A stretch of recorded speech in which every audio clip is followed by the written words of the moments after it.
Hello guys, flex ko lang yung ginawa kong hairstyle. Ginaya ko lang siya kasi natuwa talaga ako sa kanya, ang ganda.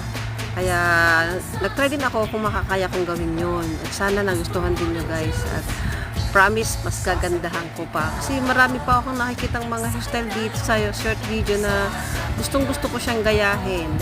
At sana nga po magaya ko yung itsura niya talaga kasi talaga exciting para sa akin yung pag-aralan yung iba't ibang uri ng hairstyle kasi mahilig po kasi ako mag-ayos ng buhok ng mga bata.